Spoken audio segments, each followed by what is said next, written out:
For those na hindi pa nakagawa ng mail merge, which is our performance task number 3 sa empowerment technologies, ito lang yung gagawin. Simple lang yung mga gagawin nyo. Ulitin ko lang ulit, simple lang yung gagawin. We just need 3 documents na isasubmit sa akin. The first one is what we call the form document. The second one is the data file. And the third one is yung combination ng Word saka Excel, which is the merge document. Sa form document, ang kailangan lang natin dito ay yung basic na letter, no? Simpleng letter lang na kunwari application letter. Okay, and then sa data file naman, ito naman yung mga companies kung saan tayo mag-a-apply. Okay? Okay, sige, gawin natin mano-mano. Okay, sa Microsoft Word, dito tayo gagawa ng form document natin. Okay, kunwari, April 5, 2024. So, dito is name of manager, then designation, then company name, then address of the company, contact number. Yan. So, yun yung mga kailangan natin para sa meron pa pala, dear, then salutation. Salutation. I would like to apply as an attendant in your establishment. I am presently a grade 12 learner of middle and high. I am always ready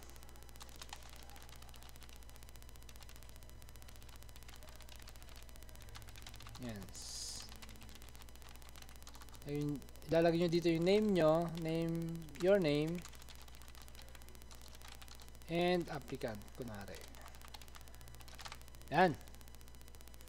So remember, meron tayo ditong name of manager, designation, company name, address of the company, and contact number.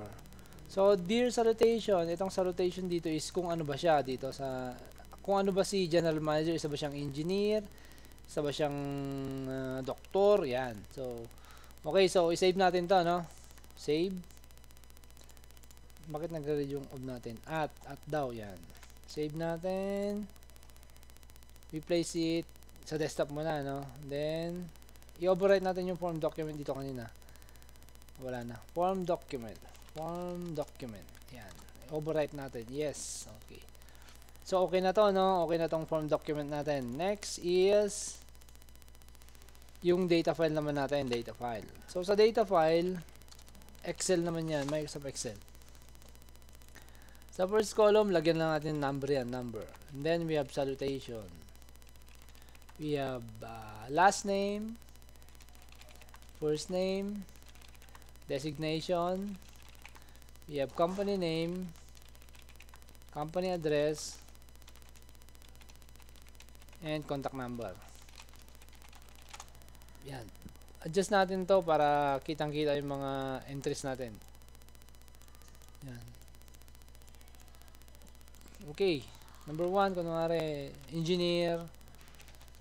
Last name is Kiapat. Kunwari, si Engineer Jason. General Manager. Kiapat Electronics. Kunwari. Electronics. Kunwari, kapitbahay siya ng school.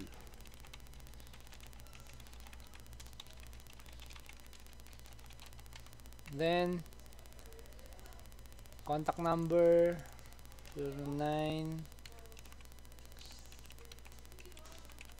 Yan, kunwari yan. Then dagdag po tayo ng isa, Mr. Travolta John, proprietor, ang spelling yan. Ano ba to? Microsoft companies. Kunwari, kapitbahay ulit siya ni school.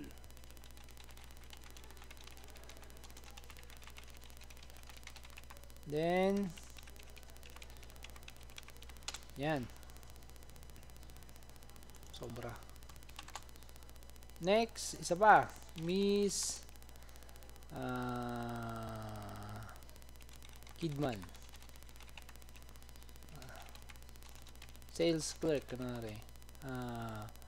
Avon Group of Companies. Kunwari, kapitbahay ulit siya ng school.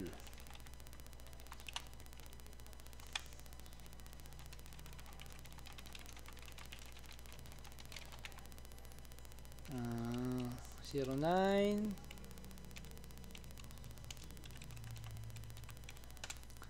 Yan, so meron na tayong tatlong kumpanya dito. We have 3 companies. Ito yung mga target nating companies na pwedeng applyan.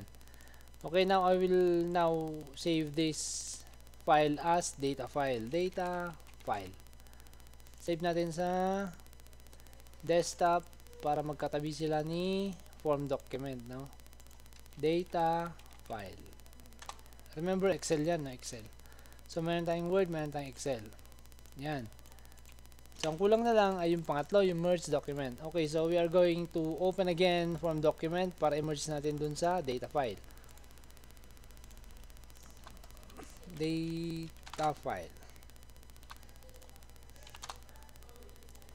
Okay, so itong name of manager, before we proceed with the activity, yung merging, magmo-merge muna tayo. Now, dito sa mailings tab, we start mail merge and we are going to use letters. Then, select recipient.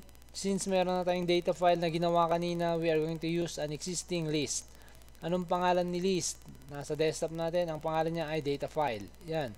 Open. We only have one sheet in the data file, so we are going to click sheet 1.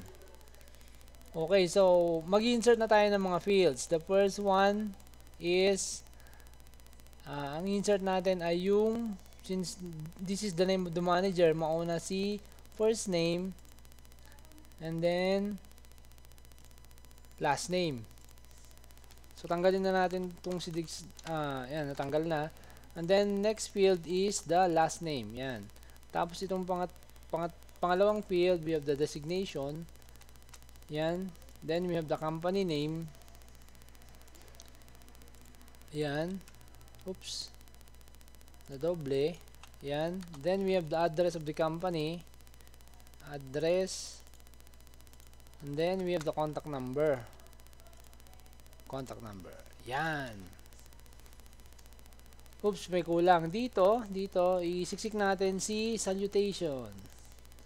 Salutation. Yan. Salutation para, yan, meron siyang Mr. and Miss. Same true with this. Dito sa salutation na to, palitan natin siya ng field which is the salutation also. Yan. Nawala yung kama. Okay, so after nyo dyan, remember yung form document natin ay isang page lang. Yan, isang page lang, no?